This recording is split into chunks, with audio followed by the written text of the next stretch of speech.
So, here's what we're doing, ACTQ set, like we usually do. We're going to talk today about some usage issues. This is sort of a miscellaneous catch-all chapter in the book, in that green book. A lot of word pair things like affect versus effect. What's the difference between them? How do you figure out how to use them? A lot of pairs like that.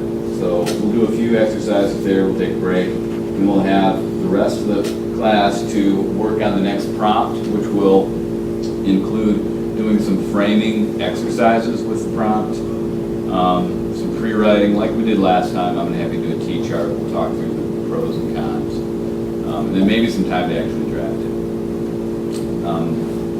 Probably the next essay we do next week is going to have to be an in-class essay. Okay? Because I know a lot of you, I'm assuming all of you, are taking more than the 30 allotted minutes. And I told you you could, and I want you to, so that you figure out how to do these essays. But now we have to sort of, once we know the format and how they're put together, we need to pull it back together to be able to do it in 30 minutes. So next week we'll do one in class, and then the week after that, which is our last week, that'll be a in-class essay also. I may want to work on one more. See, all right. Let me pray, and then let's get us rolling. Lord, we thank you for this week, this work to do with our bodies, our minds. Thank you for language. Help us to have a better understanding of it. You created words, and you gave us the ability to use them. Bless our time. Pray for those that aren't here, which we're doing this week. Bless us all for the remainder of the week. Get our hearts ready to worship you on your day. In Christ's name. Okay, I'm going to have you do an extra thing with the Q set today. We've talked about a lot of categories that these ACT questions are falling into. Let's just see if we can come up with a list. We've seen these little ACT-Q sets a bunch, so you've seen a lot of selections from the ACT English part of it. Some things that we run into, we could call categories. This idea of redundancy, right? Repetition of ideas. That we could call a category. And sort of connected to that is this idea of simplicity, that oftentimes the choices are all grammatically correct, but one of them is simpler than the other. Sometimes the simplicity has to do with the fact that there are redundant ideas in it. Other times it's just there are too many words and you can say it in fewer words. So we can call that a separate category. We've seen a lot of agreement type issues. Subject and verbs have to agree in number. Subjects and verbs have to agree in terms of the form, the mood that the verb takes. Pronouns have to agree in number with whatever comes before what it's referring to. We can lump all of those in and call them agreement.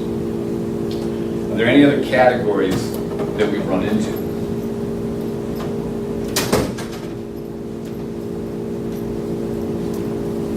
So this is for choosing the answer, right? Yeah. Like when we think about the kinds of questions that we see, these are the types of questions. Well, just verb tense. A lot of times we'll change the tense, right? Whether it's a past or present or a future type verb, you have to know how it works. It's another category. Grammaticals. Punctuation, grammar. A lot of times the grammar may have something to do with verb, it may have something to do with agreement. Punctuation is a big one though. We've seen a lot. I mean, every selection we've seen, there have been a few punctuation items. What about the dangling modifiers? See one of those in just about every selection. We'll call those modifiers. Spelling.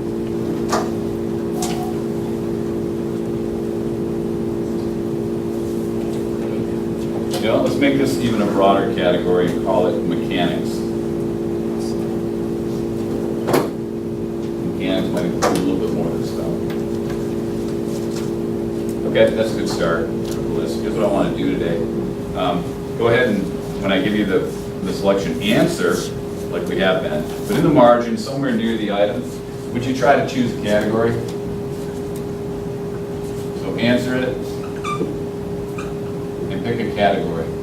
And you probably will find an item that does not fit into one of these, so maybe you need to come up with your own category once we have to talk about it. Okay, so answer it. Give me categories. I'll give you a few more minutes to do this. It's a little bit shorter. Here, let me explain this.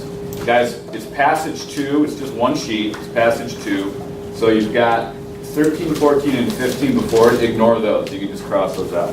Those might actually be crossed out on your paper, if not, cross them out. Also, you need to cross out number 24. 24 was, something happened at the printing, where the selection just doesn't work. So cross off.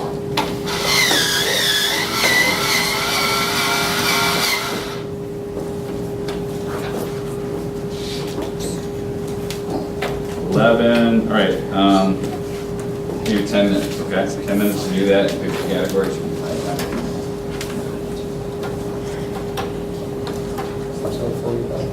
Pardon? Those we listed, or if you could, if one doesn't fit one of those, see if you can come up with a category for it. Oh, I get it.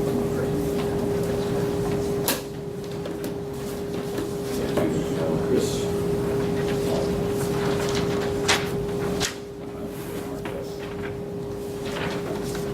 Guys, if you've got one that's marked up so much that you can't do it, get a new one.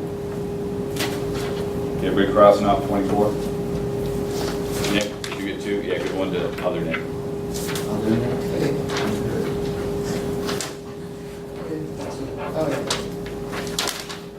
There you go, other than.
start us off. Number 16. What do we do there?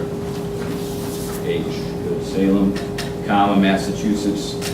Should be a comma. I think what happened, the reason you have it underlined by hand is because the printers forgot to underline the part that was in question. And it should not include the comma. It should stop at the comma after Massachusetts. So Salem, comma, Massachusetts, comma. Good. So what knowledge are they testing us for, Amy? What's simplicity? Is that it? Good job. What's simplicity? I mean, they have commas in here, but there's really no other choice where you have to decide, oh, well, that's how a comma works, and this is how it doesn't work, so I have to go this way. It's just this idea of simplicity that leads us to the right answer. That's another way we talk about these categories is what knowledge are they testing you for in this particular item? Okay, number 17, Keaton. D, Um, but that'd be no change. No change. We'll leave it fallen ill. Fallen ill. What about a category here? What are they testing for? Anybody?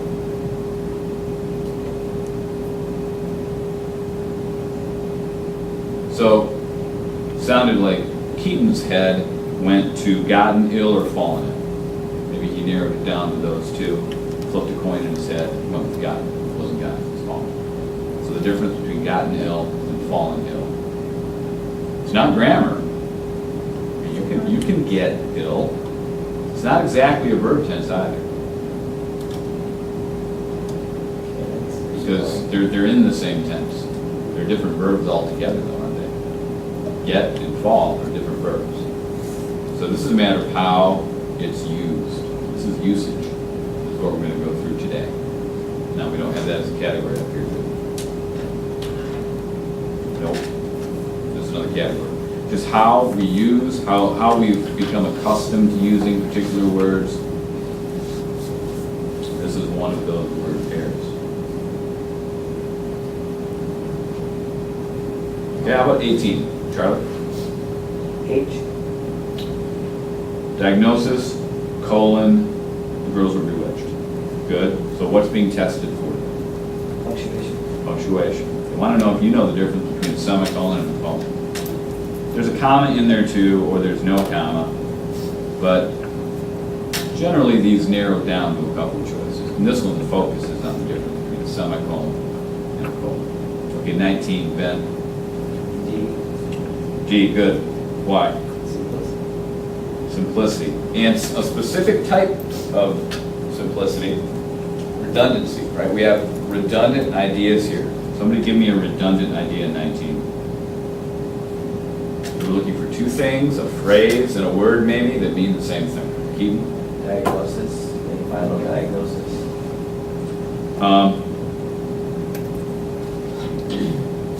Nah, not exactly. The ultimately and final. Ultimately and final are redundant. Finally, in the ultimate diagnosis for B. And then in the choice A, ultimately and final are there too.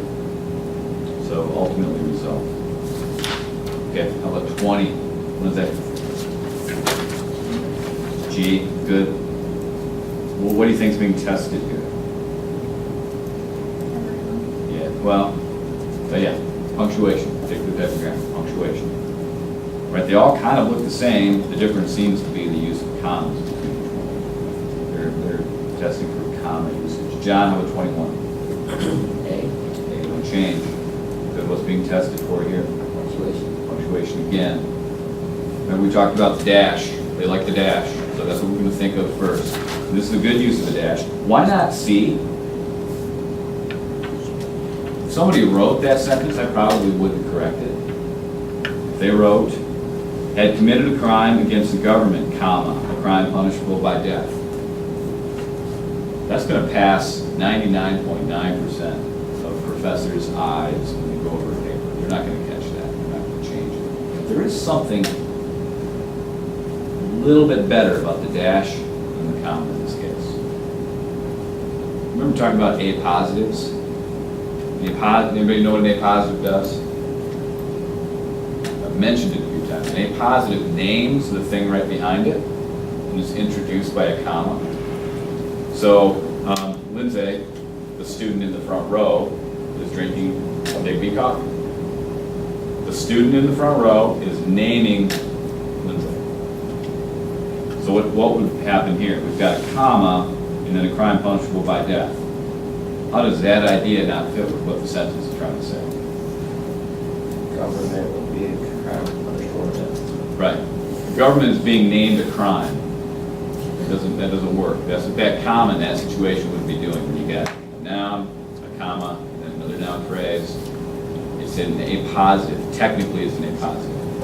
I say technically because if you read that sentence aloud, or if you wrote it, there'd be no misunderstanding. The reader's not going to say, what do you mean a crime is the government, or the government is a crime? That doesn't make any sense. Nobody would catch that because the meaning is so clear.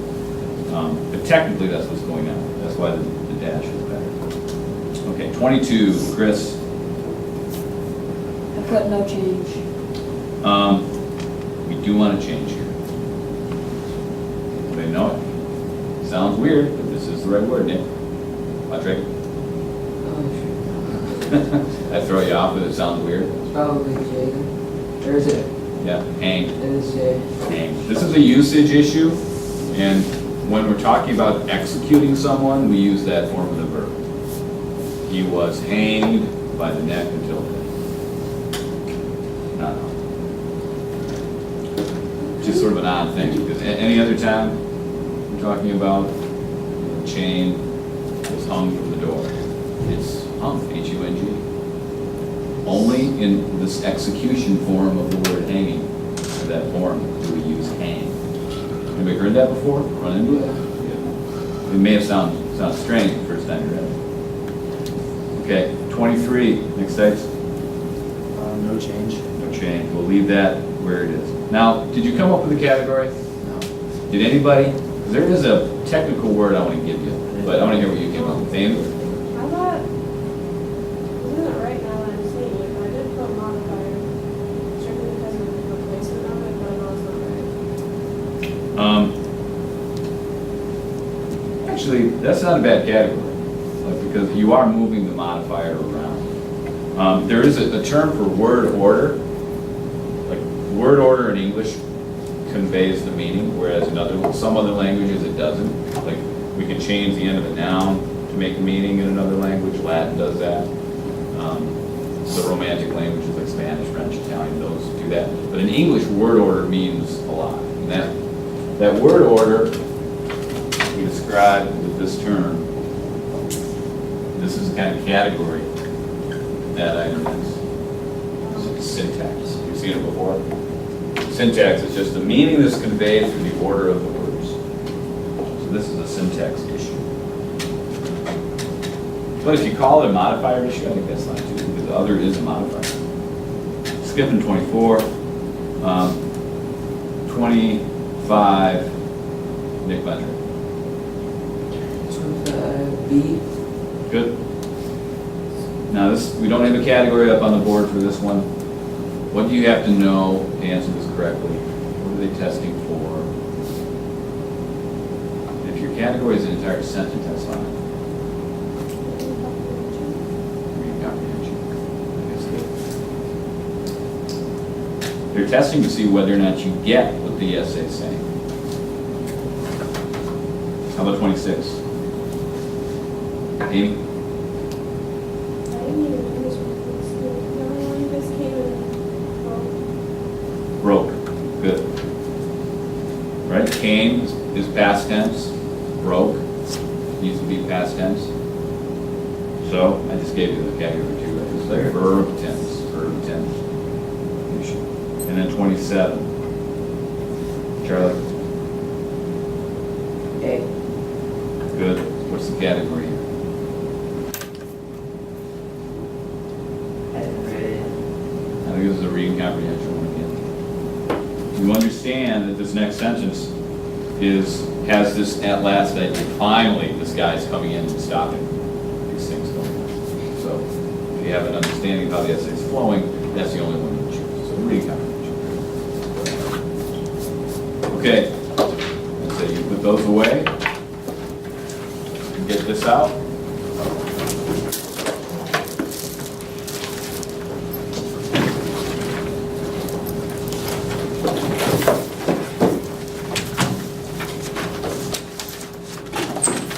And go to page 699, when you get that book out, 699.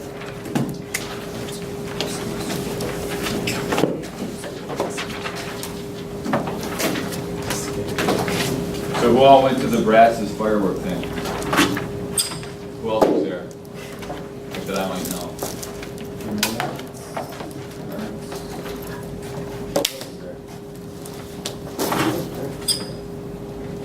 I don't think there's really anybody else. You just two lefties were there. Did he have any, did it sell like bombs, like M80s, that sort of thing? They were big and Flat out explosives, see. but they were all like fireworks Yeah. style things? 2 out of 15. I don't know, the they used to Jacobs sell sell. M80s, I don't know if those are legal anymore. I know Michigan changed a bunch of its rules.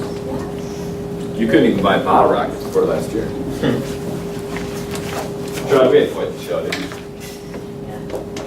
Did Lewis have anything in I there?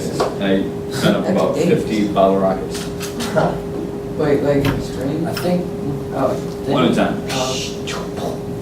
So Lee County fun. like canceled their fireworks show because of So did it. Meridian. A lot of places. We didn't go. It's too hot. Okay, everybody have 699? This, look at the top of the page, it's a glossary of usage. Most grammar books will have something like this in it.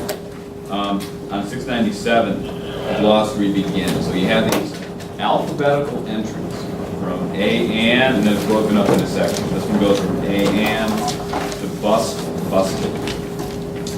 Some of these items are going to be obvious. You're not going to have to think too hard about which one is the correct one because you've been exposed enough to standard English that you know that in formal writing, you're never going to use the word busted.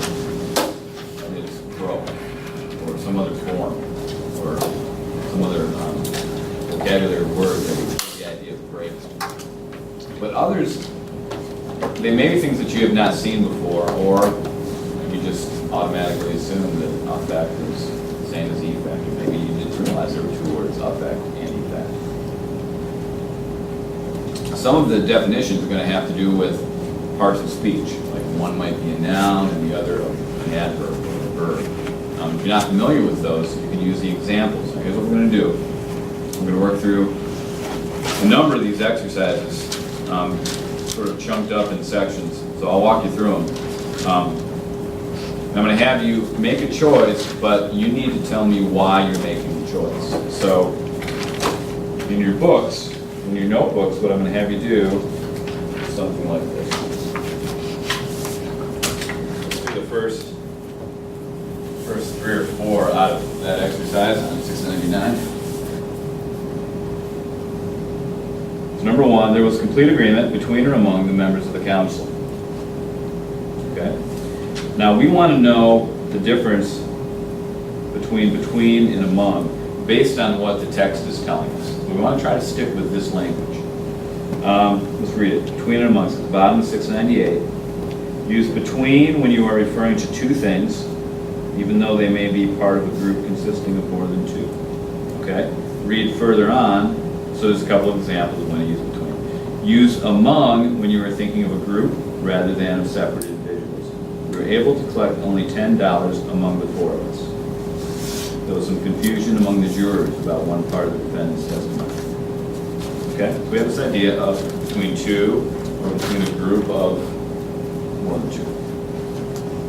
So what's going on in number 1? We want between or among?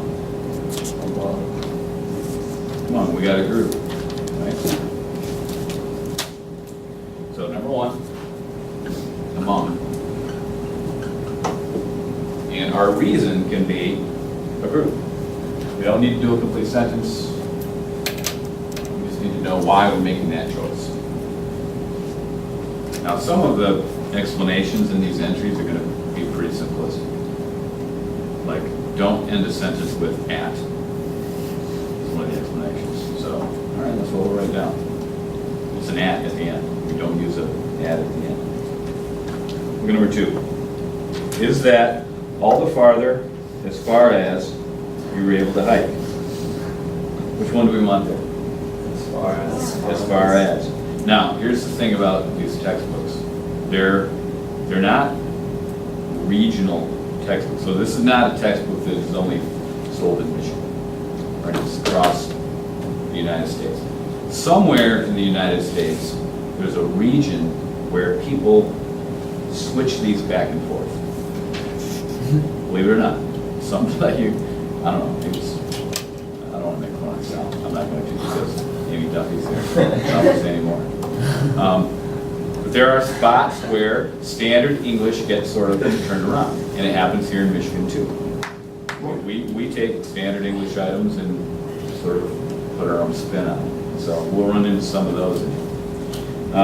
So let's just stick with our protocol here and look at the text. Okay, look at the top of page 698.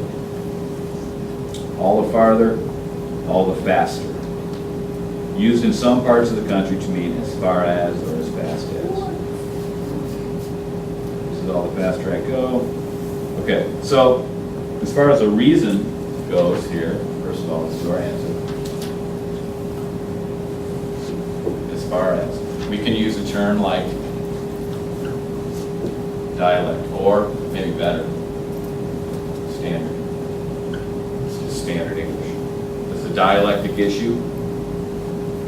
We want standard English.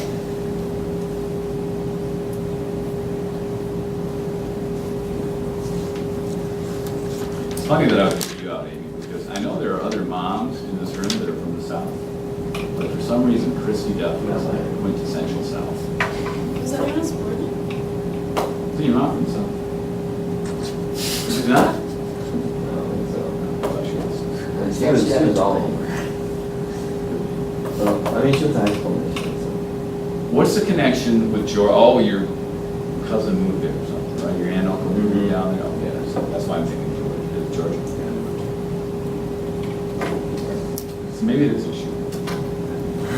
Anybody else have parents born in the South?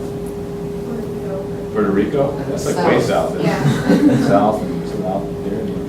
Ben, you were west, right? Your dad's Yeah, from the west? California and Wyoming. Okay. I talk weird out there. They're weird dialects things. Okay, how about 3? The affects or effects. This is a good one because there's a decent chance that you'll run into this one on the ACT. The affects or effects of lasers and surgical procedures have been remarkable. Okay, so we go to the previous page, 697. Affect, effect.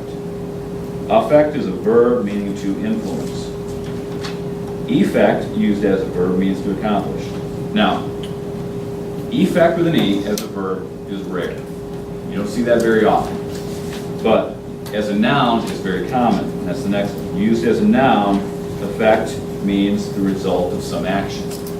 So let's look back at our choices. Affects or effects of lasers. Which one's going on here? Is it A or E? E. Whatever goes in there needs to be a noun. Which one is the noun? E.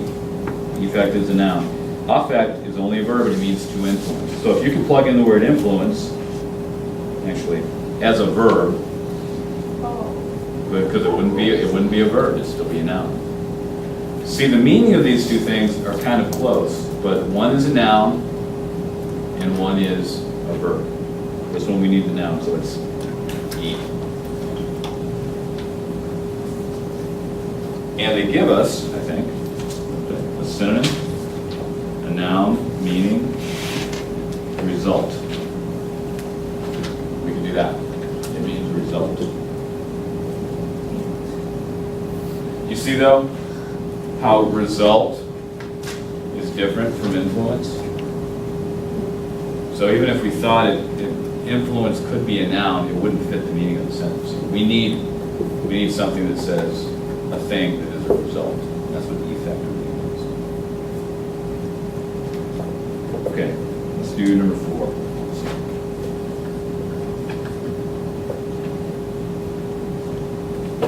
My schedule this year includes English, social studies, science, and et cetera, or et cetera.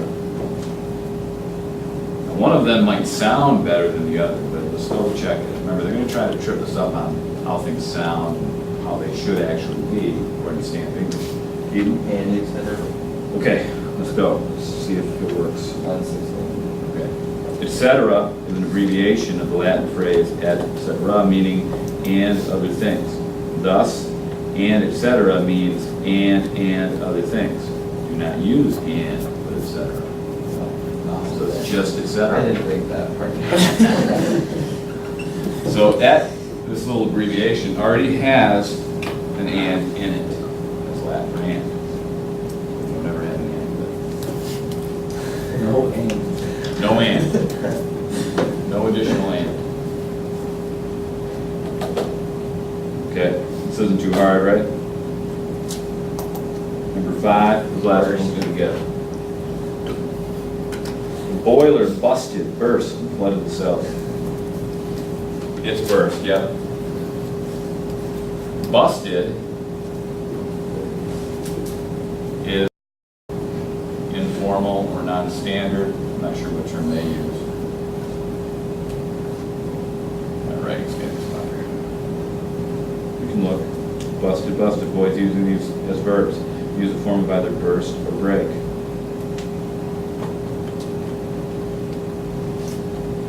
So use burst as a verb. I like my explanation better.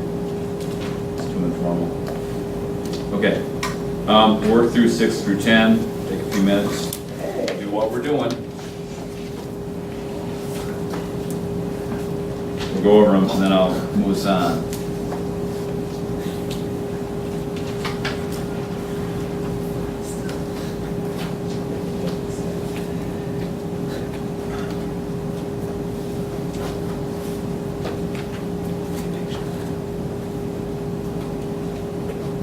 Think you done?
Okay, we're done?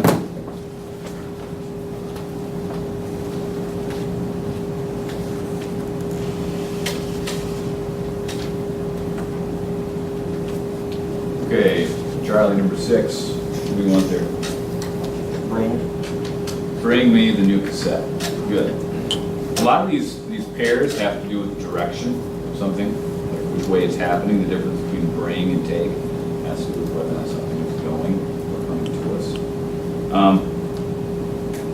What was your reason? Because take means like take it away from, take it over there, not take it over Yeah, here. take implies go. Bring implies come. Okay. Chris, number 7. Edit is at. Okay, now did you look? No. Gotta look, man. All right, flip over to 698. This one's easy. Do not use at after where. It is. Non-standard is that. We don't want non-standard. Standard. Okay, Keaton, how about number 8? Take. Good. Reason? Because you're taking it to them, not bringing it to them. Well, that doesn't really explain the reason. That's just what I thought. But, okay. That's why I put, okay. But what they're trying to get us to do is to explain the reason between, to know the reason between bring and take. Verb tense. These are totally different words. Verb direction. Okay. Direction, not a take. Direction is an exception. Right? It's implied that taking is going and bringing is coming. So that's got to be part of your explanation. Okay, how about 9? New contract. How about the sides? Good. Why? Because of the two.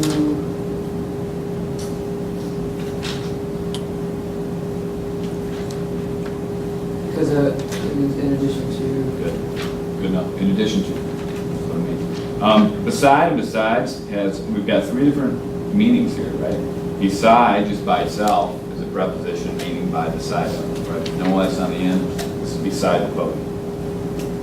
And then besides can be a preposition meaning in addition to, or an adverb meaning moreover. Now those 2 meanings kind of sound the same. Moreover and in addition to have similar meanings, but we're adding something to it. Furthermore, moreover. And whether or not you know it's used as an adverb or a preposition doesn't really matter as long as you get this idea of addition, something being added to it. Okay, how about 10 mixed states? Accepted. Can you spell it? A. Accepted my excuse. Good. What's your reason? Because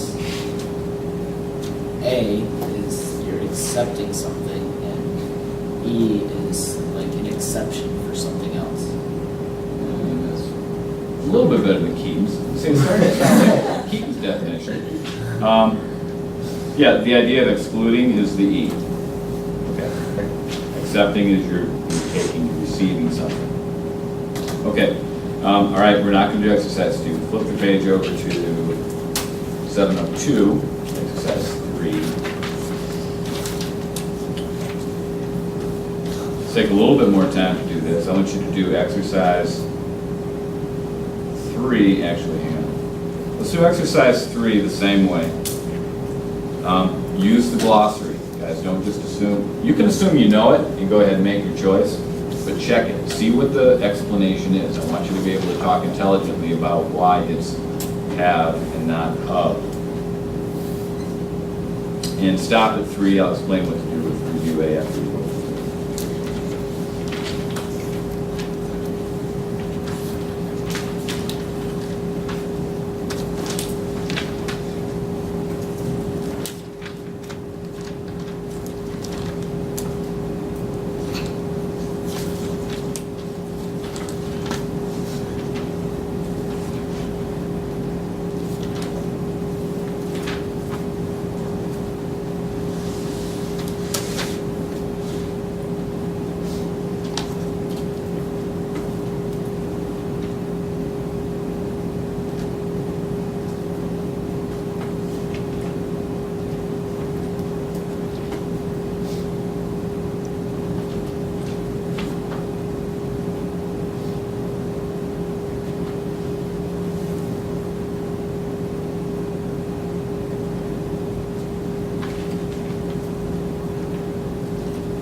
Stop at exercise 3. So do all of exercise 3. Oh, maybe it's not. Sorry, yeah, do 1 through 10.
Amy, number 1, you have, right? What was your reason?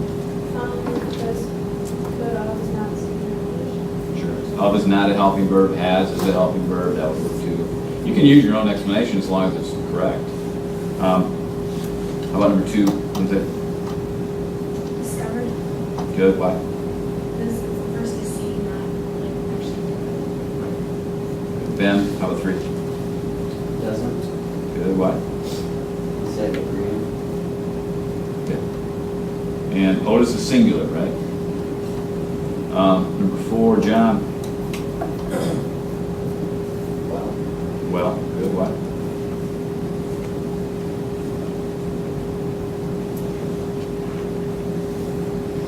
Okay, flip your page over. Let's look at what it says. Good is always an adjective. Never use good to modify verb. Use well, which is an adverb. Okay, so we want the adverb here, right? And if you don't know what an adverb is, you can figure it out from the language of the entry that we do, right? It's modifying do, it's describing how we do it. So it's an adverb. Good would describe what? If it's an adjective, what would good describe? Noun. Things can be good. But things we do, verbs, we want to use well. Now that's for formal English. Notice the note at the very bottom of 701. Good is often used as an adverb in conversational English. A lot of these rules and usage things are fine in conversational, informal English. Like, just because you know standard English doesn't mean that you switch in standard English everything that you say. You sound weird doing that if you want. And that's not really what language is for. The meaning of language is to convey meaning to somebody. You go talking standard English and you end up muddying up the meaning of your language. So don't ever think that I expect you to change the way you speak. Maybe a few things you can do better, like in a job interview, you're going to want to make sure that you tighten it up a little bit. But there's nothing wrong with using good as an adverb in conversation. Okay, where were we? We were on good and well. 4. Okay, Charlie, how about 5? Fewer. Fewer. Good. Why fewer? because eggs is plural. Yeah. Another way to look at this is whether or not something is countable or uncountable.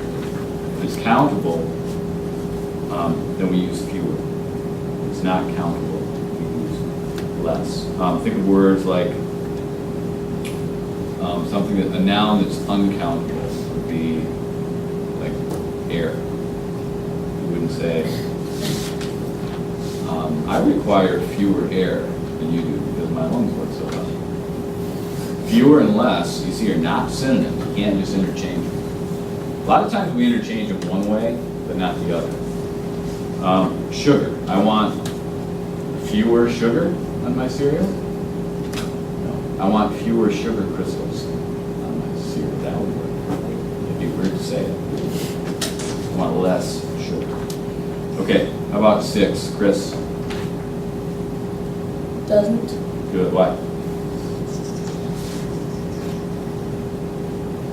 Because don't isn't standard, like right here. Yeah, but there's a better reason why it's not don't. Don't is standard in all kinds of situations. There's nothing wrong with don't, except when it's got E in front of it. Right, it's got to agree. So agreement, we call that an agreement issue. 7, Keaton. Have, Yeah, good. Why?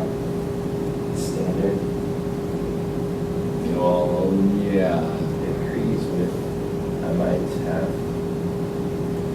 that's better. But the might, because of is standard too, just not when it's used as a helping verb. So have is a helping verb, of is a preposition. Number 8, your contract.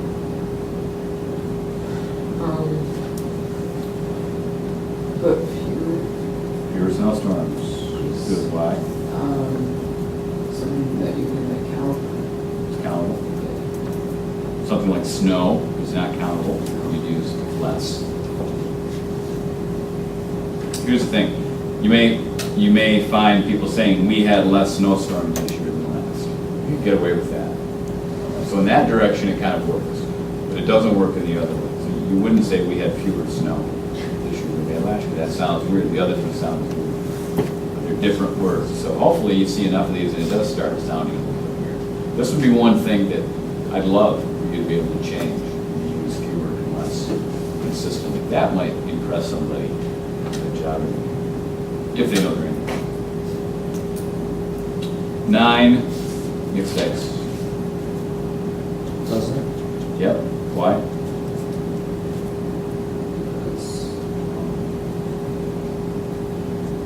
Teacher is singular. There you go. Good. Third one we've had, right? Otis is singular, he is singular, teacher is singular. Number 10, Amy. Invented because he was the first to think it. Sure. Well, if we found it, I'm all for what I did. Whoever discovered the escalator must have been a genius. Product. Right. Yeah. It's possible that sentence could work. There's some situation where stumbled upon this escalator, which made your genius. All right, for review A, let's just correct these. So it looks something like this. Number 1, what do we need to change here? So of, Have, we get rid of, it needs to be a have. Show me what you're correct.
Guys, you may have correct ones here too.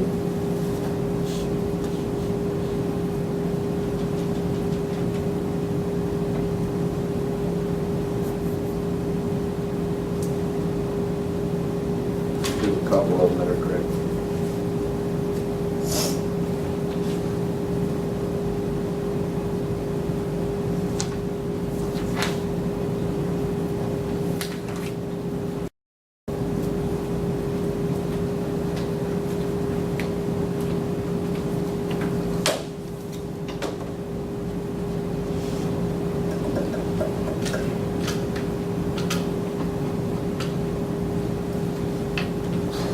Okay, John, start us off, number 2. What do we want to change? Do we want to change anything? Yeah. Change this to Good. It's created, stumbled upon. Number 3, Ben. defective or affected. Good, meaning influencing. Good, Amy, number 4. You can't decide between this one and that one. That is correct. Number 5, what's that? Fewer instead of less. Fewer cookies are countable. Good. 6, Nick Patrick. Correct. That's correct. 7, Nick Stites. Effect instead of affect. Good, it's a thing, it's a noun. Chris, number 8. Accept instead of accept. Good. 19. Correct. Correct. And 10, Chuck. Take instead of break. Good. Go. Okay, that's easy. All right. Let's finish this up. We can do the rest of this chapter, or the chapter, part of chapter, right now, and then we'll take a break. Exercise 4 and 5, you don't need to give me an explanation. Okay, just make a choice.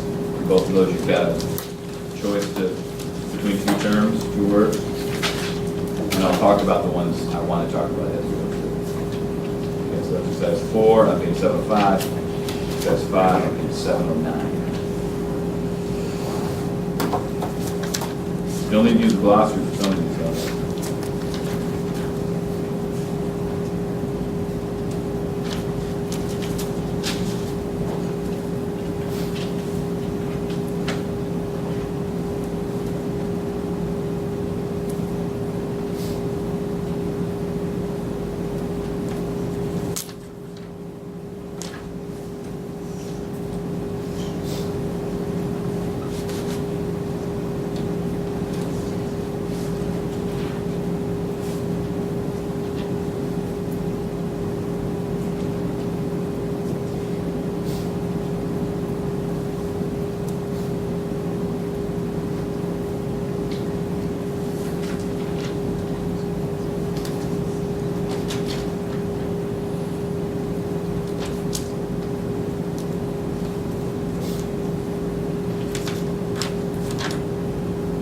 Bruce or increasing?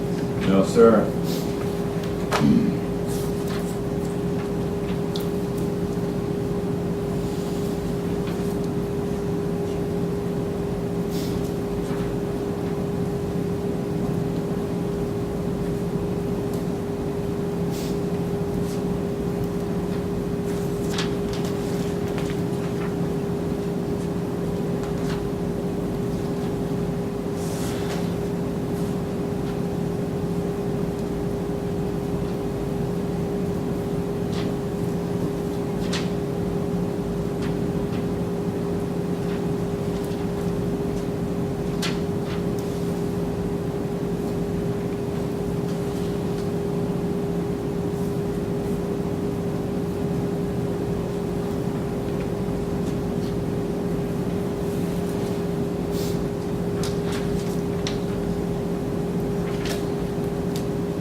Yep.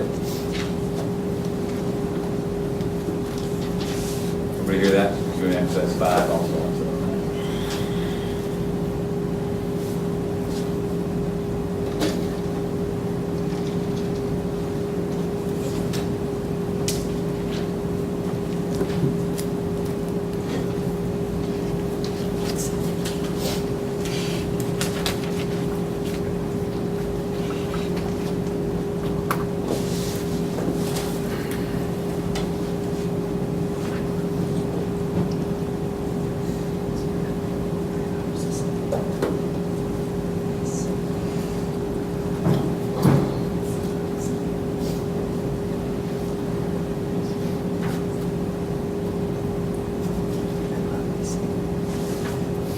Does anybody speak Spanish?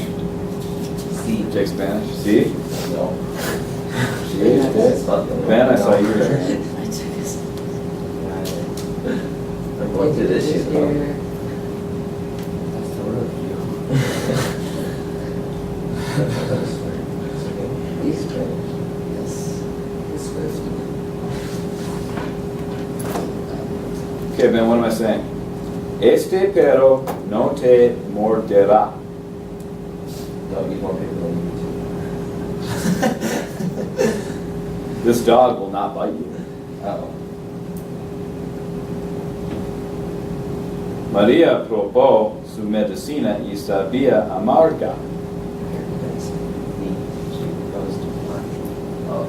Oh. Maria took her medicine and it tasted bitter. Burn.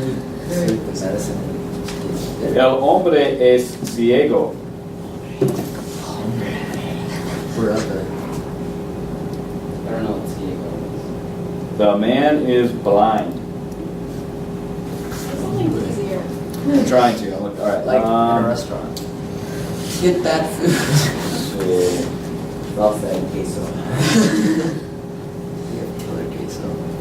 And ¿Dónde está el baño? Where is the Oh. bathroom? We got that. Everybody. Okay.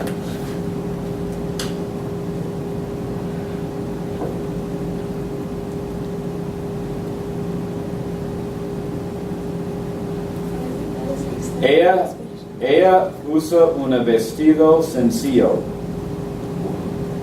Oh, I knew one of the words in there. Well, Yeah. She is wearing a plain dress. Dresses.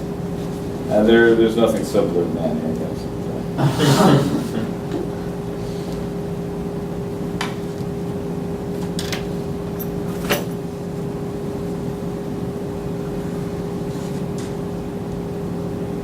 No más pantalones. No more pants. I like the free trials at Rosa Stone. I know some clothes and I know Wago. That's about it.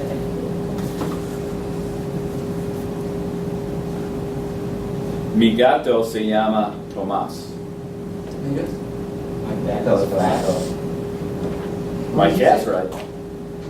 Mi gato se llama Tomás. Cat is eating a tomato. My cat is named Tom. Oh. Thomas. See, I would have Tomás. to read that. Tomás. The T would be capitalized. The T would be what? Has to capitalize. Oh, yeah, you're right. Because then I don't know what Thomas is. There's a kid in our neighborhood named Tomas. Serious? Like TH. I don't know if his name's Tomas. Madre. Okay. Not Spanish class. No, no Spanish class. I would like to You speak take Spanish. Spanish. I just need to learn how to speak first. Probably. Okay, exercise 4. Ben, number 1. Number one, like. No, as. Report must be on ancient Chinese history as my teacher directed. Like is informal. Ben, number 2. This, singular, good, is one kind of report. John, number 3. Yeah, good. No need for the of. John, number 4. Chinese. Yep. I don't know why you put a they after it. The Chinese, they didn't have a technology, I guess. What do you? You might say it. Or Chinese. Still be bad, either way. Right. Either way, but yeah. Lindsay, how about 5? As if. As if, good. And 6?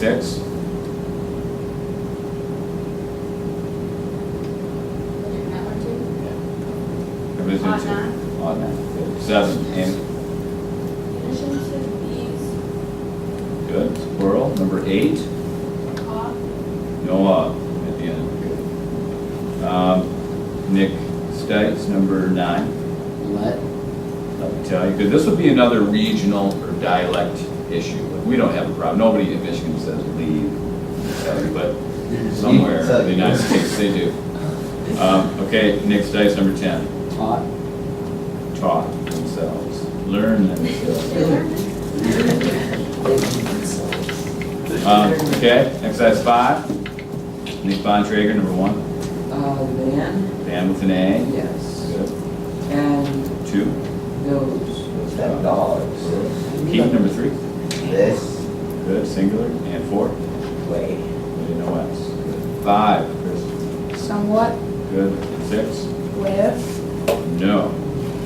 Now, look over at bottom 7 away. Do not use where for that.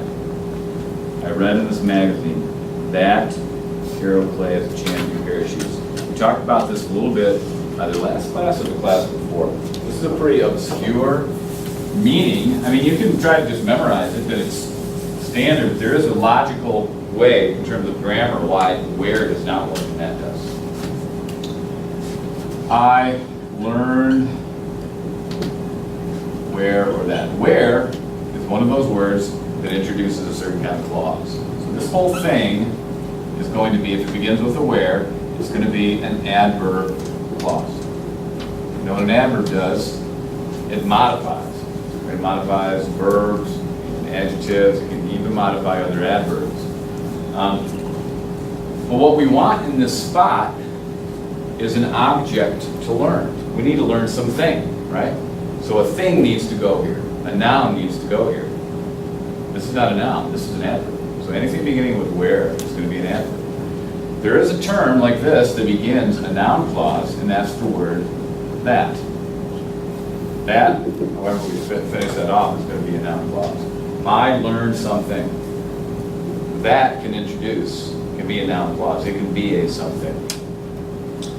So, that the game was called off because of rain is a fact, right? That whole thing is a thing.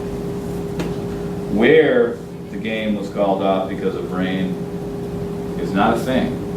It's got to be an adverb of some kind. So that's the logic behind it. If you don't get the logic behind it, you just need to memorize that you don't use where in place of that. But again, this is one of those formal, informal things. In conversational English, yeah, you can say it. Nobody's gonna say anything about it, not even me. That was Chris, right? Yep. Okay, Keaton, how about 7? Set.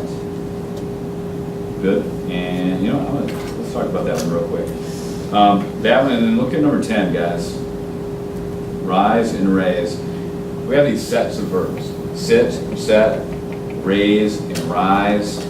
Lay and lie. It's another pair that you don't run into that one as often. And 2 of these take a verb, or take an object, sorry. It's these 2. So the difference between raise and rise is whether or not something is being raised, right? I raise the marker. I don't rise the marker. I rise from the chair. I don't raise from the chair. Now you might make that mistake. You probably would not say, I rise the marker in the air. That one's easy. So again, they're not synonyms. They're different words entirely. Set and sit. You tend to use these interchangeably, but it's the same idea. One of them takes an object. You set something down. You don't sit something down. You sit in a chair. You don't set in a chair. Now those sound so much alike that we do tend to kind of interchange. So one of them takes an object, has a thing behind it, and one of them doesn't. So, set, you got that one right, Keaton. 8, Keaton? Who or which? Who, good.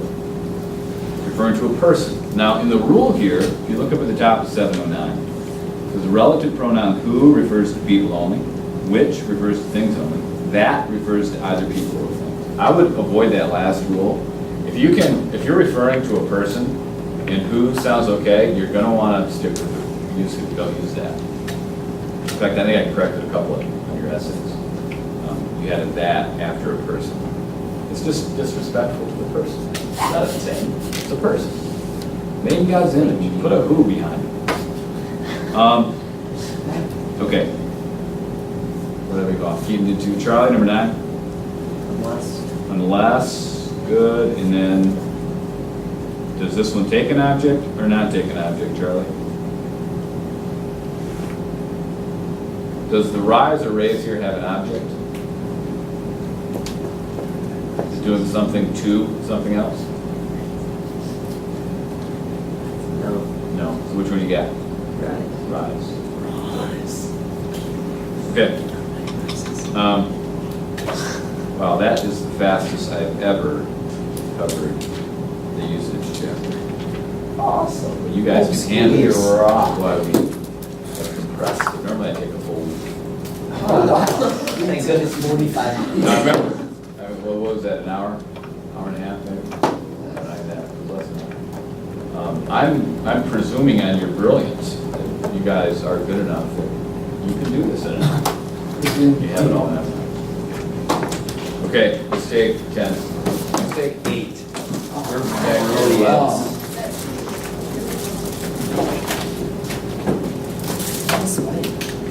What was that?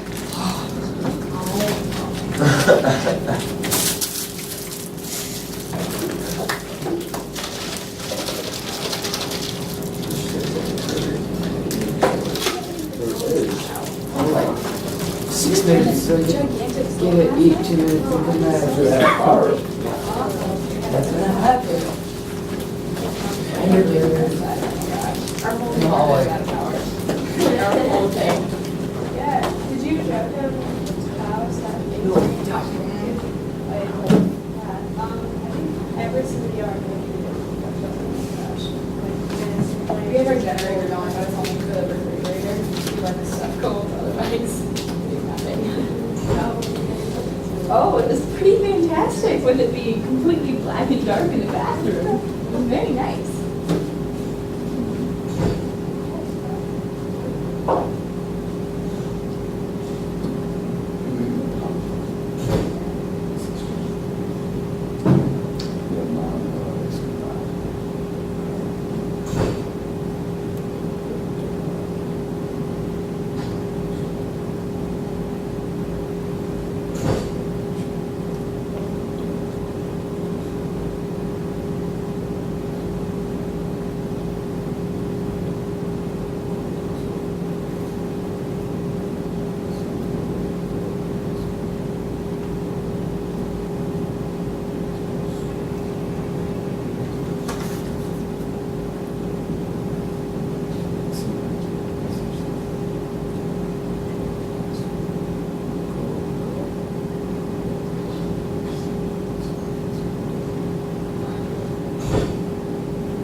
Everybody gets scared when I come foot.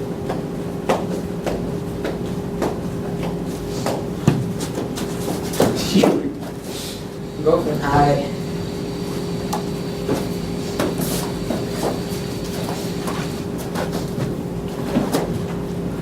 We saw Verlander's brilliance last night. I went to the game, but they lost. Which We lost last night? No. 2 nights ago. We got So 13. go ahead, go on. Are you serious? Why didn't I go to that one? 5-1. Verlander had 4 hits. We sat. We And you'll couldn't. get the start. We sat down in our seats and we were in that like outfield corner. Sat down. Foul. So we just moved over. But it was like best Catching foul balls? No, but Valverde threw one on the bullpen and hit a little kid on the head right in front of me. Yeah. Well, he was trying to give it to him. No, he wasn't. It skipped off the little kid's head. He was running up. But it was so bad. We're missing one. Big Pappy is 400 last night, so.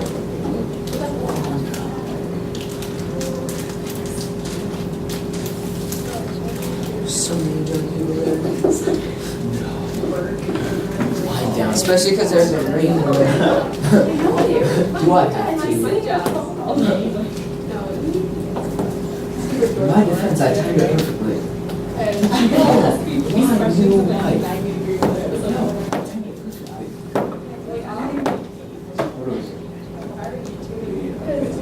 I am smoking.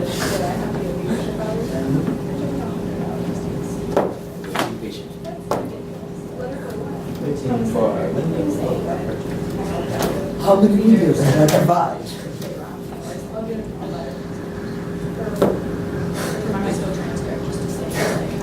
That was no accident. By design.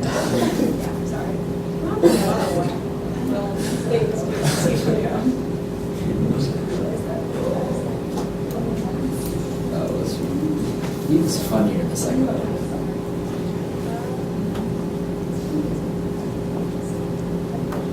Was the second one better than the first? Yeah. Wait, so was Moriarty the guy that you didn't see in the first one? I assume so.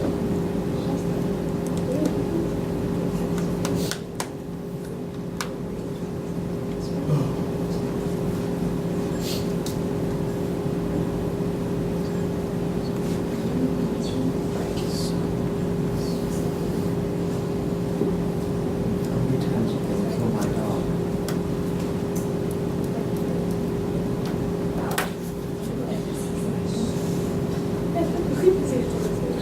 What did you Fortune is being taken away by probably the most inept detective in all of Scotland Yard.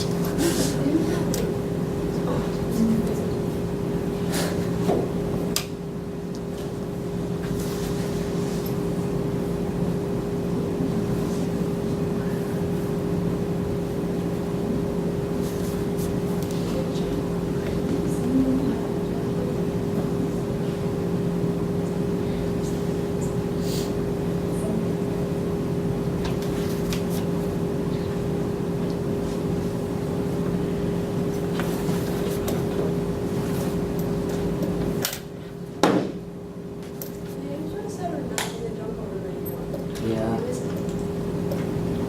You feel the low energy. Just like added something to the glass. But you like it or you don't like it? The jungle room?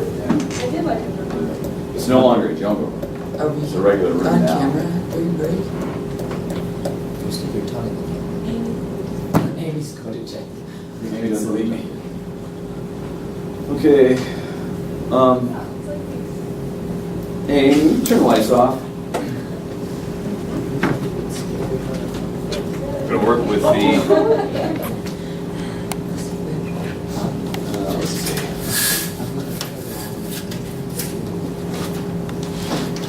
I still need to be able to write.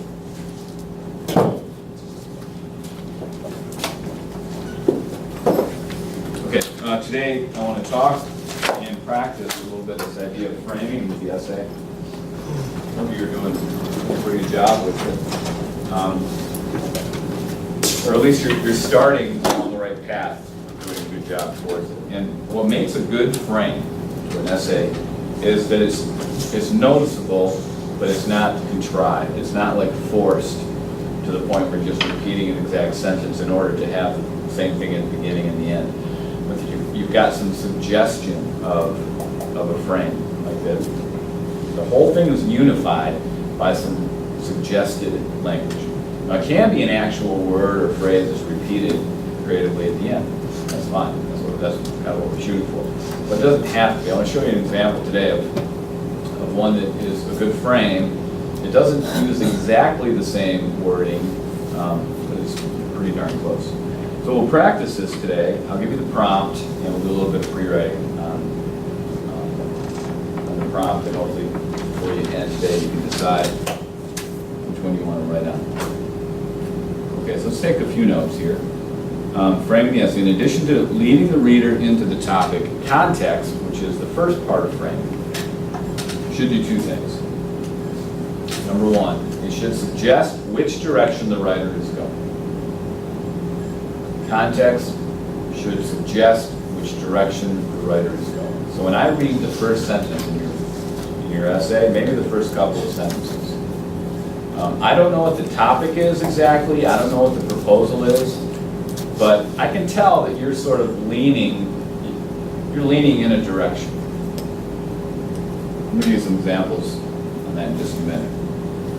So there should be some hint as to which direction the writer is going. Number two, context should also contain good language for framing back to at the end of the essay. So context is where you're giving me kind of a general statement.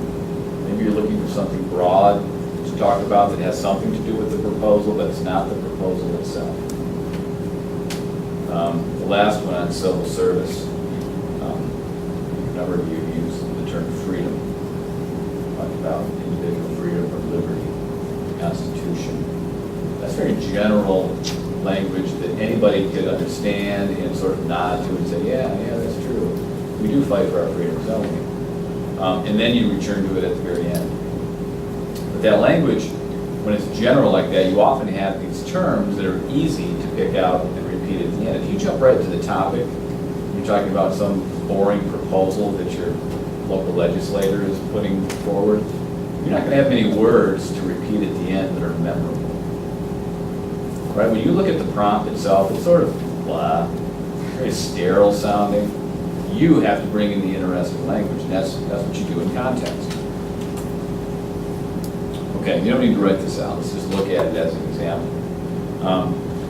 Based on the essay that you just finished, the one on the year of military service or civil service, freedom is not free has become a worn-out cliche. Of course it's not free. We've always fought hard to maintain it, and when it's counted most, Americans have given themselves freely to protect it. Okay, you guys know what the topic is, or whether or not to have this 1 year of military service. Which direction is this context going? Is it going to be for the proposal or against the proposal? Well, no, it's against. Because they're saying that if we need to protect it, then it's going to happen. You don't need to force people to do it. And when you need to, like, in specific situations. Volunteers will come forward and do it. Well, we don't need to force them. Right. Okay, now I'm glad that you didn't just automatically say, oh, it's for it. Or automatically it's against. Like Keaton saw it and he backed off and said, no, it's actually this. That's kind of what this context should do. It shouldn't be too obvious, but you can tell what I would think. If all you knew about me was these two sentences right here, you could guess that I would not be for a proposal that would force people to go into the military for you. Because you don't need to force it. If it's important enough, we do value our freedom enough. We'll fight for it. You don't need to force me to do it. I will go. Okay, so it's suggested, it's hinted context, but notice there's no language there that has anything to do with the proposal itself. There's nothing about a draft, nothing about a year of service, nothing about the legislature, the government. It's just a broad statement about freedom. Okay, now I began this with this little phrase intentionally. Freedom is not free. Because a lot of times people who are arguing the other way, that we should force people to go into the military, is because they'll use this right here. They'll say, freedom is not free, it's gotta be paid for with blood. I agree with that. I just don't think that you should have a gun to your head when you actually pay for it with your blood. It should be offered up freely. So I sort of took something that the opposition would use, freedom is not free, and flipped it around. Okay. Now, that's the intro, that's the very first couple of sentences. Here's the frame that I did. We know the cost of freedom, when the time comes, we'll be more than willing to pay for it. Okay, compare that with the first couple of sentences. What can you say about it?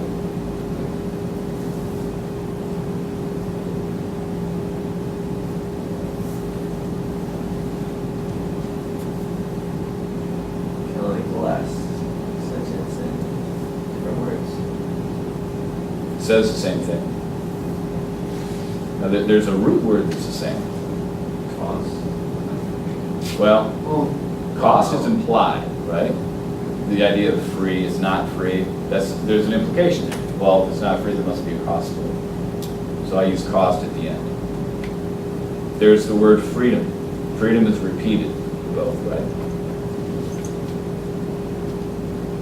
So the frame at the end, it repeats one word and only one word only. Only one word only. That's right. But there is suggested more framing than that, right? This idea that there is a cost. Framing an essay takes some practice. Right? You don't want to overdo it. You don't want to, like, I could have just gone through and maybe repeated a sentence in there. Take a long phrase and repeat it. That's better than nothing. But to frame it, it really has to be kind of subtle.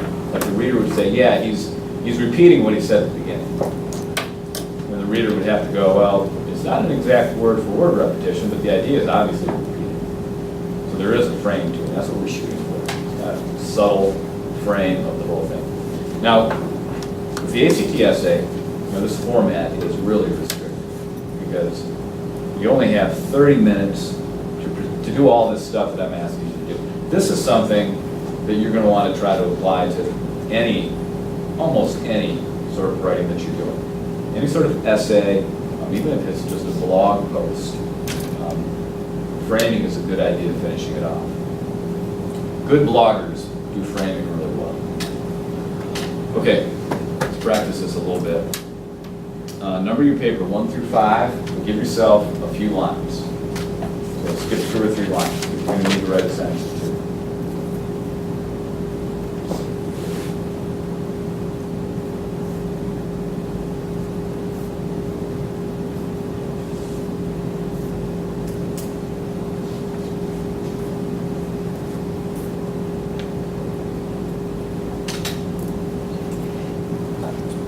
The next 2 slides will have the prompt, the next prompt, which you're to do over the weekend. And then 5 sample opening sentences.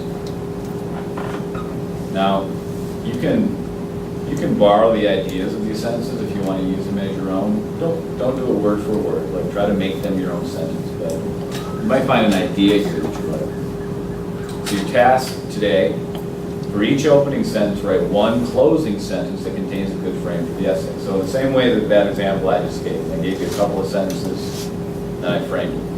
I picked out an idea and tried to repeat it. Do the same thing for these. Okay, so we're going to walk through these. We'll do the prompt first. This is prompt 3. It's been proposed by your local township that a curfew be put into place requiring all minors 17 years and younger to be off the streets by 10 o'clock each night. Proponents of the law believe that this would alleviate vandalism and promote a peaceful community. Opponents say that such a law would punish all minors for the acts of a few and would be ignored by those committing vandalism. In your essay, take a position on the issue in the regular boilerplate language at the bottom. Okay, so the proposal is a curfew. 17 years or younger, off the streets by 10. Again, don't react automatically to it because most of you are probably like, that's not supposed to be. Which I would too, if I were 17 years old. But arguing for it might make a better essay. We'll worry about that in the pre-write Right now, what I want to do is look at a few. I'm going to walk through, I'm going to give you all 5 and then give you some time to work on this. Guys, the rest of you, we have 50 minutes to do 2 things. To do these, to come up with suitable frames for each of these opening sentences. And we'll talk about each one. And then to do some pre-writing and drafting of the essay. At the very end, we'll go over the pre-writes that you came up with. But I'm going to give you some time to draft. Okay, number 1, sorry. Kick the can, hide and seek, bloody murder. Can you imagine summer nights without childhood games like these? Okay, which direction am I going on the prompt? Away from the curfew. Yeah, no curfew. Number 2.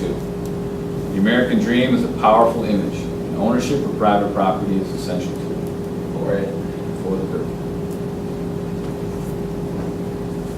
The American dream is a powerful image, and the right to associate freely when, where, and with whom we choose is essential to it. Away from. Notice, no mention of the curfew. The word curfew should not be in your first sentence. The word township or proposal or anything that's from that prompt that has specifically to do with that issuing topic should not be in the opening sentence. Parenthood and the key role that families play in raising children and making decisions about what's best for them are under assault today. Against the curfew. Why is it against the curfew? It's showing that the parents are making the decision. Right. It should be the parents, not the township, making the decision. Both communities and the right to live within them peacefully are under assault today. For the curfew. Okay. General statements. No mention of the topic. Now, your job. Sorry, it's not your job. Your job is to come up with an ending sentence. Now, you don't have the benefit of having written the whole essay. It doesn't matter. You don't need to know what your whole essay is. Because I'm telling you which direction you're going, right? We had against the curfew, right? For the curfew, against it, for it. So you need to come up with a final sentence that's going to frame back. So look at the language, pick out a phrase, pick out a word, repeat the meaning of it somehow. Remember, you're not locking into these sentences. We're just experimenting and practicing this a little bit. All right, so I don't know, let's say 10 minutes. That's what we do in the 1 through 5. That's what you're doing on your 1 through 5. Just 1 sentence. 1 sentence for each one, all right?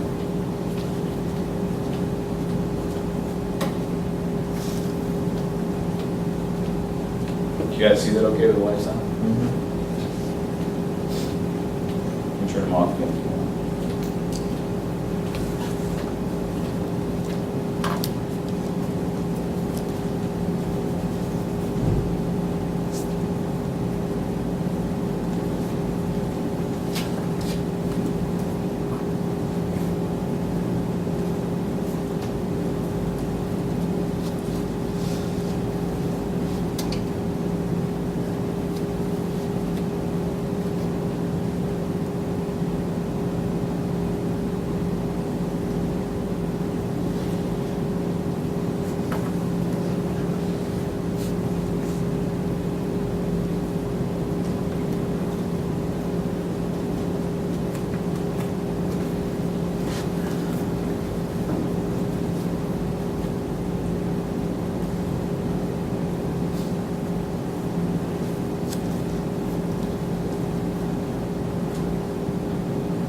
I were doing this, I'd look at these sentences.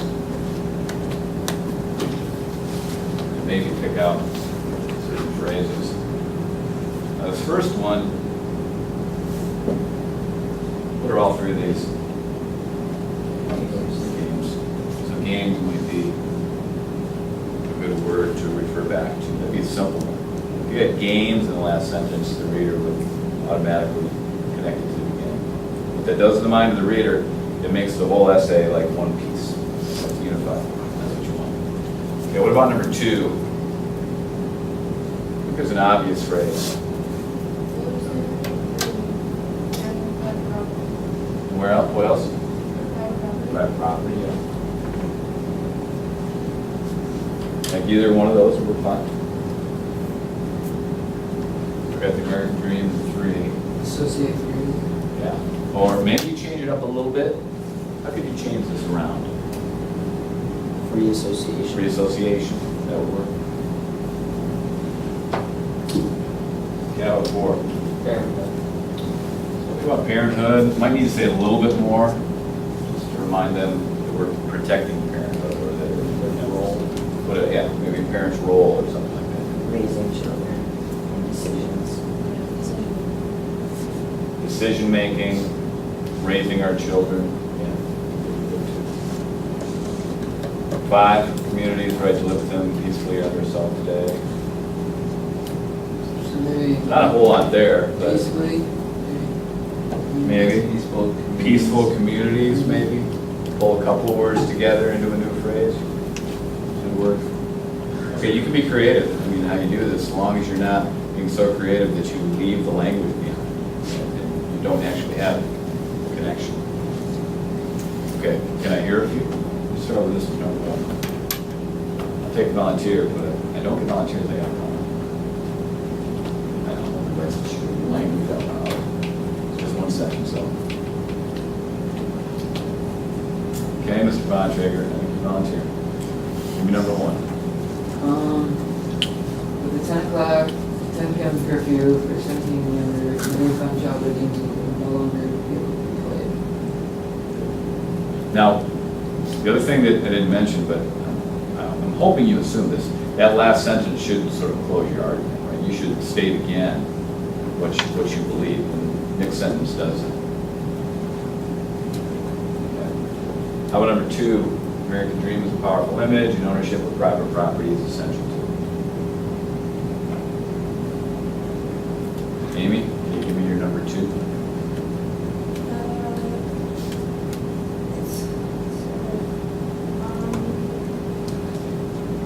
Owning and protecting private property without risk of vandalism is a key to what makes America so special.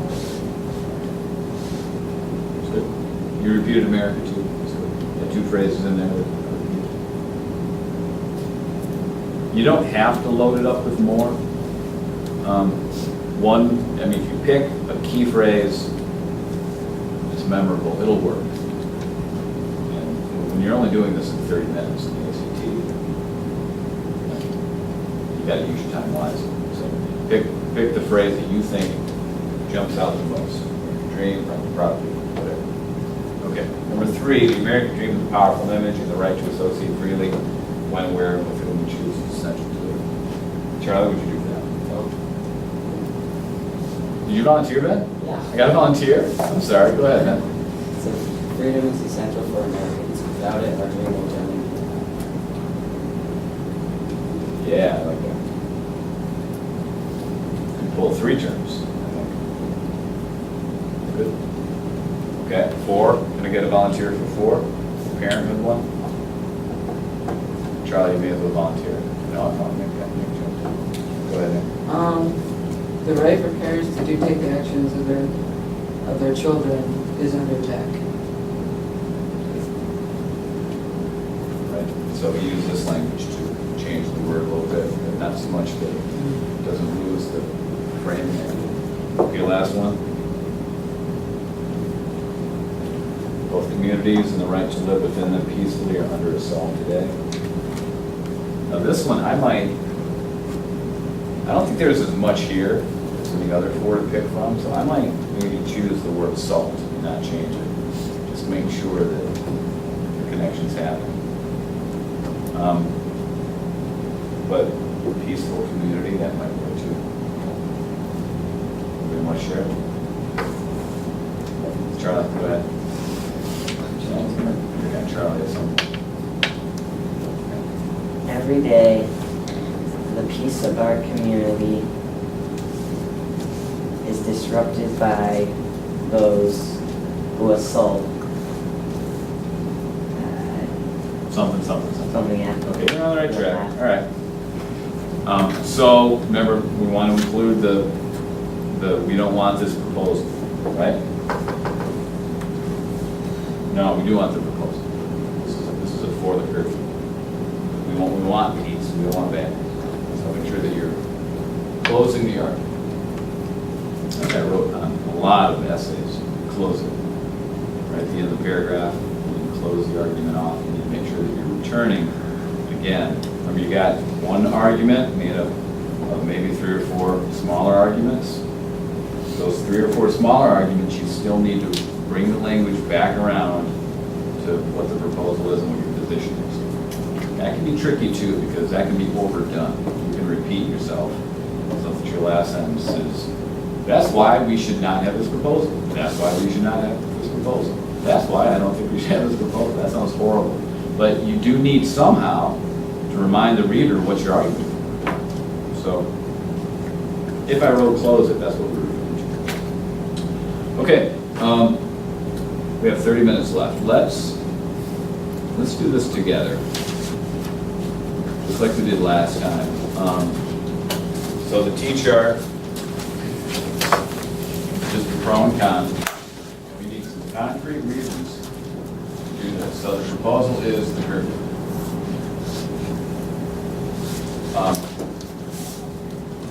For the curfew and against the curfew. Take a couple minutes, do as much of the T-chart as you can, and we're going to shoot for 3 reasons as well as the counter argument that you want to knock down. 2 minutes. Don't go over. Yes, I would.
pencil slowing down now. All right, let's start with for the curfew. Why is this a good idea? We've got the prompt, right? We want everything that we can pull out of the prompt. And vandalism would be the obvious example.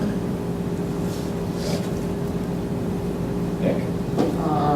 Help protect children. Okay, let's come up with I think we can come up with a broader category that would include protecting Safe communities. safe communities. Safety, safe community, like that. Remember those big categories we talked about? One of them was community, like how could this help the overall community? That's a compelling argument.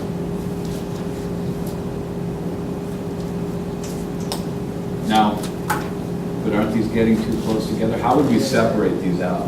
I think we can. I would try to. You don't want to have this whole thing be one big thing on safety, but it's a little bit different. Vandalism is not just a safety issue. Costs money to replace It's a it. cost, it's a private property issue, right? So you could definitely talk about different things, Like, these two. yeah, community decency.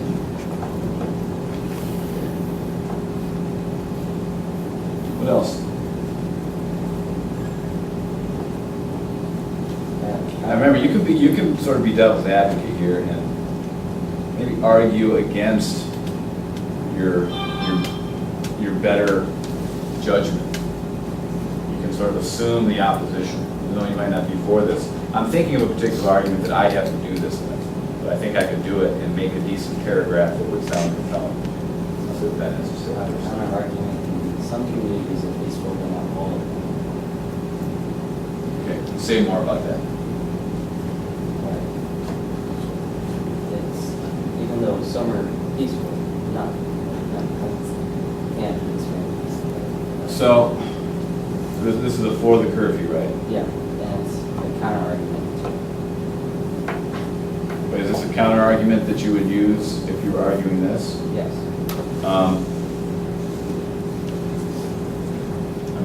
still not following what you would do. Think about it, let me come back to you. Obviously, I don't think this is purely, but you could argue that it might teach responsibility, But it's the what responsibility? that it might teach responsibility to have a curfew. Yeah. Yeah, that would work. You can do that.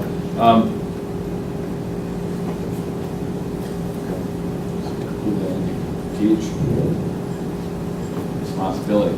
This kind of gets at what I was going to say, and that's that you may have parents who need this, who aren't doing a good job with their kids, and so the government here needs to step in and have this curfew in place, right?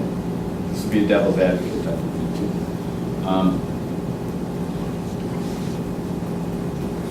You guys might laugh at that, but that there are reasonable people who would argue this and do a decent job in writing of presenting their arguments. So government needed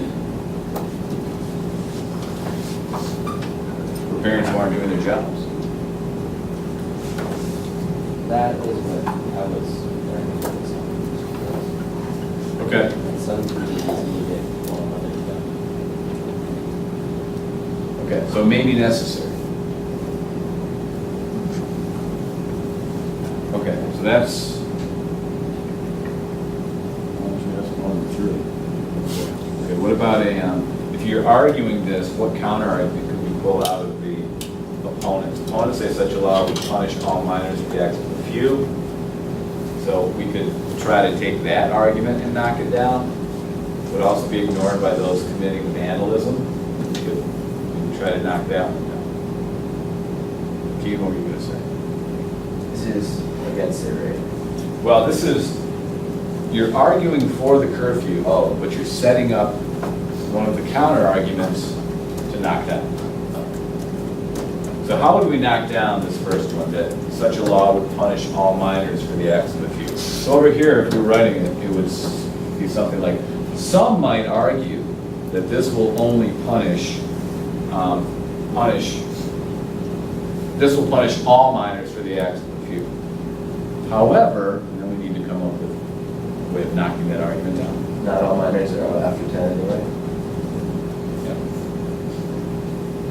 You have to build a paragraph on it. Now, for the last set of essays, a number of you did a counter argument like that, where it was just a couple of sentences. If you're going to do a counter argument, there's two ways to do it. You can do a counter argument that is a whole body paragraph, like just as long as your other body paragraphs, where you're developing it, setting it up, presenting it fairly, and then showing how it's a dumb argument and it needs to be knocked down. The other way to do it is if you've got just a quick rebuttal, like a one-sentence rebuttal to one of these other arguments, you can insert that into another paragraph. Okay, so maybe your body paragraph has within it a sentence or two that refers to a counter argument. The reader of the ACT essay is looking for one of those two methods. Okay, what about the other one? It would be ignored by those, some argue that it would be ignored by those committing the vandalism. However, that's what laws are for. Like, we could make that argument against all kinds of things. We have laws against breaking and entering. Well, some will just ignore the laws of breaking and entering. That may be true, but a lot of people don't break and enter because there is a law against it. See, so I'm setting up a counter argument and saying how that's a dumb counter argument. Here's why it's dumb. And then explain why. Make sense? Okay. How about we're arguing against it? Why is this a bad idea? Okay, we have the liberty issue.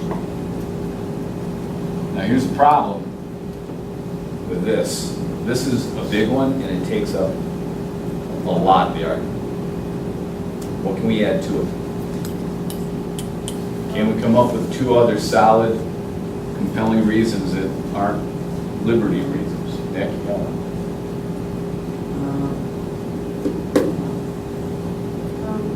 It's really difficult to enforce a law like that. Okay. Difficulty of enforcement. And you could, one of the difficult things about this is you would need more Policemen, which would take one of them. yeah, you need more policemen or you need more shifts or something. Either way, we could now have a cost paragraph. That's always a good one. We didn't talk about that here. Maybe if you're arguing for the curfew, you could somehow argue that this would save the money, save the community. Save individuals maybe, if you could actually lower vandalism. It might help individual households, but I don't know about the whole community. Okay, so liberty, there's two of them. We have a third. It could hurt businesses. If it's- Okay, yep. It could be an economic cost to the community if these kids would be consumers somehow, right? Is that what you mean? Yeah, That they would be out there spending money. like in a movie. Economics. Keith? Well, it's in the prompt that a lot of the minors would have fun taken away because of just a couple of people doing it. Okay, yeah, you can use the prompt stuff, the fairness issue. Not, I mean, I think this is separate from a liberty issue. Right? It would be unfair. The kids are doing a good job. You want to encourage them. So what about so there's plenty there to read out. What about, which opposing argument would you want to knock down? Chris? Vandalization, like, it's illegal to go on private property anyways, but people still do it. So even with a law, people still do it. We don't have an issue breaking the law. Yeah. Yeah. There are already laws, vandalism is illegal. Yeah, you could, oftentimes, that's a good counter argument with a lot of these, is that there are laws on the books already. How about we just enforce those? Like, when kids get caught vandalizing, what's happening to them?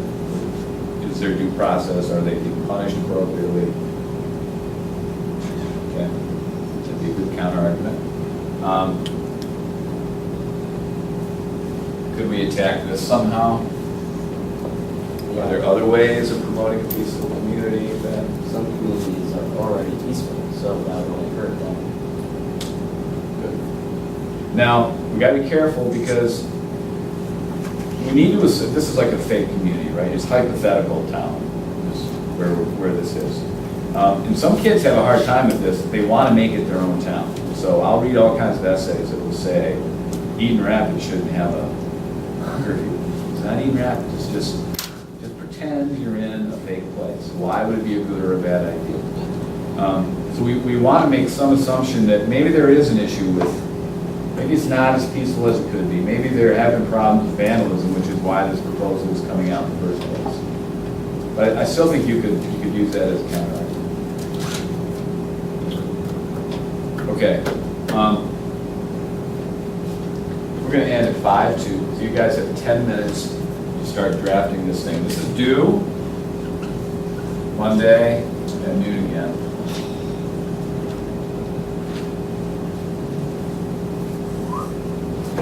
Make note of that.